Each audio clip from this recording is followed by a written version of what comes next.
नमस्कार. मी तुमचा मित्र संदीप मारुती मित्रवार. मागच्या यूट्यूब पोस्टमध्ये मी टाकलं होतं का बा यूट्यूब पोस्टमध्ये टाकलं होतं की सोने पे सुहागा म्हणजे काय. सोने पे सुहागा मतलब क्या होता. सोने पे सुहागा म्हणजे तर माझ्या पोस्टमध्ये लिहून होतं का बेटर दॅन गुड और बेहतर अच्छे से बेहतर. पण याचा हिस्टोरिकल काही व्हॅल्यू आहे का. हिस्टोरिकल त्याचा काही मतलब आहे का, माहिती आहे का, काही त्याचा एव्हिडन्स आहे का. तर आपल्या सगळ्याला माहीत आहे की मागच्या 3,000 वर्षापासून भारत हा सोने की चिडी आहे. गोल्डचं कन्झम्पशन जितकं भारत करतं तितकं जगात कोणी नाही करत. गोल्डचं consumption, gold as a investment म्हणून पाहिलं जातं. त्याच्यामध्ये सोने पे सुहागा हे मन कधी आली तर जवळपास त्याला 500 ते 600 वर्षाचा अप्रॉक्सिमेटली, कन्फर्म नाही काय, माझ्याकडे काही एव्हिडन्स बी नाही, पण तितका त्यांचा हे आहे इतिहास आहे. तर आता सोनं घेतलं तर सोन्याच्या वस्तू बनवल्या आहे, पण त्याला पॉलिश करावं लागते. त्याला शाईन आली पाहिजे, चमकदार झाली पाहिजे. तर ते शाईन करायसाठी बोरॅक्स वापरते. तो सोने पे सुहागा याचा मतलब काय होते का बा बोरॅक्स. सुहागा मीन्स बोरॅक्स, आणि हा बोरॅक्स भेटते तिबेटमध्ये. तर तुम्ही जेवढे तीर्थक्षेत्र पाहता तर नॉर्थ ईस्टमध्ये जवळपास तीर्थक्षेत्र आहे. तर तो जो ट्रेड रूट तर मेनली ट्रेड रूट म्हणजे का मार्ग कसा वरतू बनला. मृग की पखदंडी, मृगाच्या रस्त्यापासून तो मार्ग बनला. आणि सोने पे सुहागा जो ट्रेड रूट होता, त्या ट्रेड रूटवर तीर्थ आले. मंदिर कसे बनले त्या ट्रेड रूटवर. ॲक्च्युली मोठे मंदिर हा ट्रेड रूटवर होते.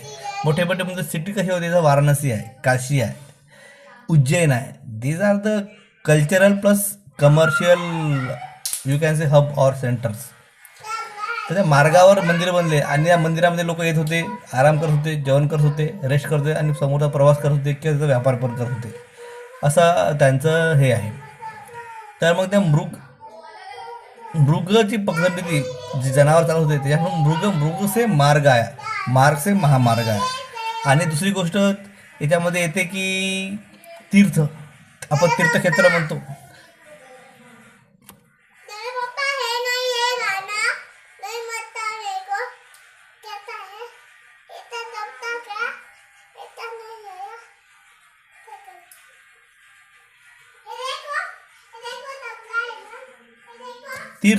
तीर्थ म्हणजे का, नदीचा असा भाग जिथं पाणी कमी आहे. तीर्थ म्हणजे शॅलो वॉटर, तिथून इझिली क्रॉस करा तुम्ही. फॉर एक्झाम्पल आपल्याकडे मार्कंड आहे, कालेश्वर आहे, तिथं नदीचं पाणी कमी आहे. तिथून वाहतूक इझिली उन्हाळ्यामध्ये म्हणा, पावसाळ्यामध्ये म्हणा, हिवाळ्यामध्ये म्हणा, पाण्याचा वाहतूक इझिली करतो.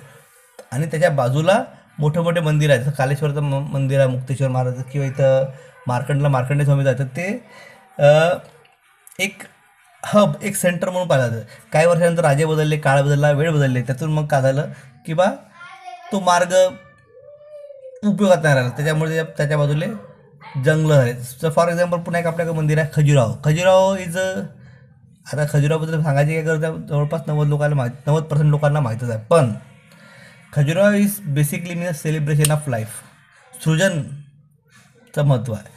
तर ते खजुराहोचं जे मंदिर होतं ते महामार्गावर होतं, रस्त्यावर होतं. ते एक तीर्थस्थान होतं. पण काळाच्या ओघात तो महामार्ग बंद झाला आणि ते जंगलं वाढली, आणि ते त्याचं जे महत्त्व होतं, हिस्टॉरिकल व्हॅल्यूचं जे महत्त्व होतं ते बंद झालं.